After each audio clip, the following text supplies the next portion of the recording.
I'm Mexican and I went to public school, so I didn't learn anything about finances. School was made to create better factory workers, not investors. Back in the day, in 2018, I decided to start looking at investments and see how I could make more money. I had a fancy job in construction at the time, and I decided, why not learn from YouTube? So I began to watch YouTube channels like Graham Stephan, Meet Kevin, Financial Education Jeremy, and other whites. Where's all the brown financial education creators? I began my investment career after selling most of my Funko Pop collection. And the Legion of Collectors, Enchantress. Robinhood offered a lot of perks like option trading, crypto investments, and most importantly, zero fees. When you were open Robinhood, it felt like you were playing a game. You could go back in this past history and just look at the charts, and they're so user-friendly.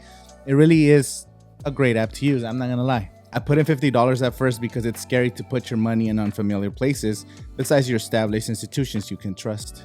Once you start investing with a small portion of your money, you begin to research extensively to ensure you won't lose money. I learned that the number one rule for money is to never lose it, or the famous 1 penny saved is 1 penny earned. My curiosity led me to do even more research into the videos about how much money to invest in dividend-paying stocks to become a millionaire. Videos like how much money to retire in your 30s, the power of compound interest, how to day trade, advice for a millionaire videos, and how to. I got obsessed with wanting to make a ton of money. I began to buy more and more stocks. I continued to do more research, and I even started swing trading.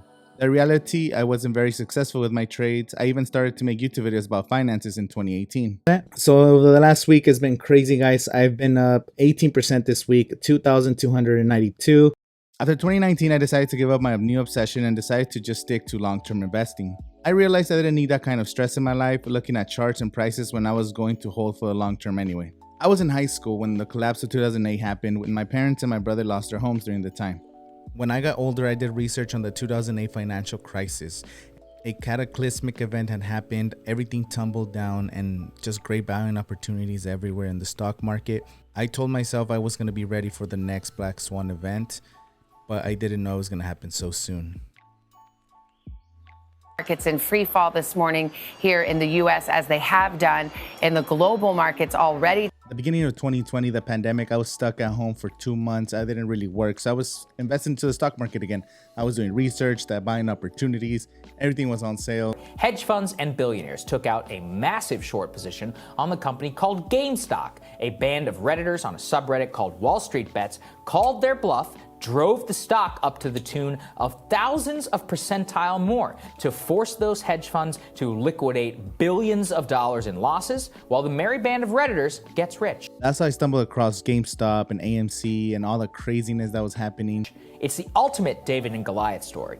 Underemployed and unemployed, sitting at home in their pajamas, using the power of the internet and new trading platforms like Robinhood to destroy the kings of American finance. Beat them at their own game, using their own greed against them. On the day of my birthday, GameStop and other meme stocks jumped up hundreds of percentages. People were becoming millionaires in a matter of days.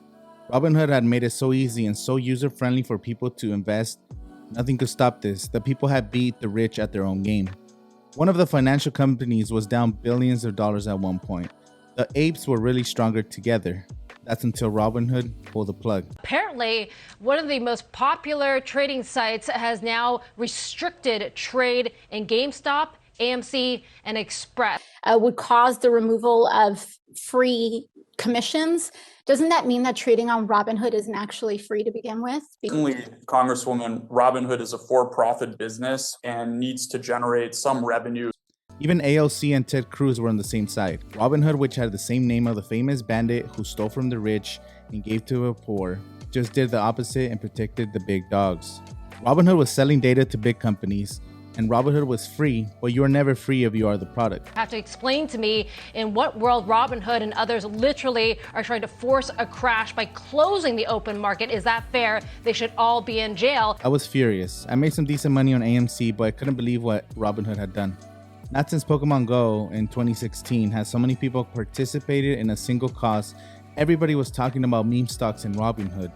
Everybody, including Silicon Valley legends like Chamath Palihapitiya, something I can never pronounce. I'm sorry if I mispronounced the name. Like people that you didn't even know were investing were talking about Robinhood and we're talking about GameStop. And because Robinhood was being super shady and they screwed over people like you and I, regular investors. We don't have millions of dollars like these hedge funds.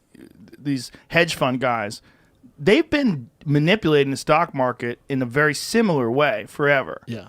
I decided to take my money somewhere else, and I wanted to look at what other platforms are out there besides Robinhood.